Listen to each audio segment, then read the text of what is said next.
Jets, Patriots, everything we thought about this game before the season began has proven to be wrong. First of all, the Jets are playing 3 games in 10 days to start their season. That's a disgrace. I don't want them saying it because they can't be thinking about it, but I'll say it.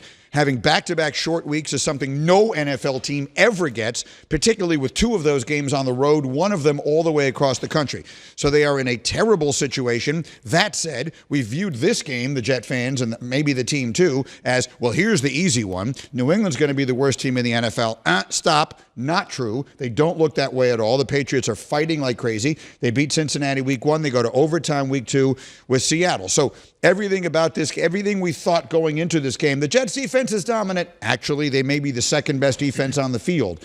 Rodgers in the offense will be flying. We got Garrett Wilson. Not looking that way. I think there is a lot to be worried about. This game feels like an enormous referendum on what the Jets' season is going to be. And even so, the Jets are a 6.5-point favorite at ESPN Bet. What that line tells me is that what we've seen the first 2 weeks from the Patriots might not continue, and what we've seen from the first 2 weeks from the Jets is likely to improve considerably. Because, look, the odds makers know the exact same stuff that you do and know the public is going to react the same way. Maybe the Patriots are a lot better than we expected. Well, I'm not so sure. They have the worst offensive line in the league, at least at the tackle positions, and the Jets should most definitely be able to create a strong pass rush.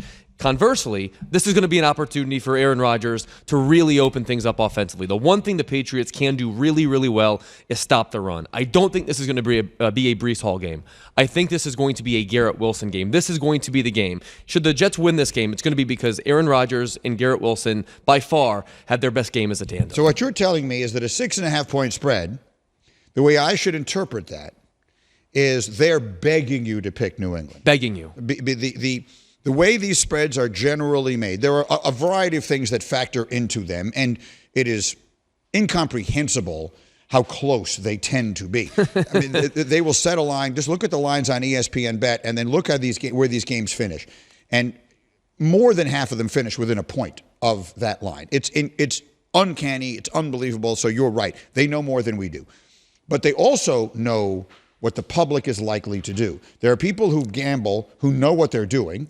And then there are people who have no idea what they're doing and do things like what I just said, which is just throw a bunch of money out there because of what happened last week and take this into account and that. And that's where all the conventional wisdom comes in and is frequently wrong. So what they're saying is, we're going to beg you to take New England because we believe the Jets are actually going to win this game by double digits. The Jets are going to win this game by 7 or more points, is what that Vegas line is telling me. ESPN Analytics, which uses a very similar modeling to that of Vegas, has the Jets as a 6.6 favorite in this game, which doesn't really square with anything that we've seen from weeks 1 and 2. But it's so easy to forget. Without any real preseason reps for most of these teams,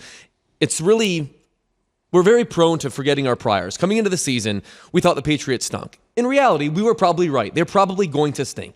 And in just 2 weeks, we've seen them play better than we expect. What this line tells me is that the Patriots probably played, if not their 2 best games of the season, 2 of their best games of the season, and that the Jets are going to roll them tomorrow night.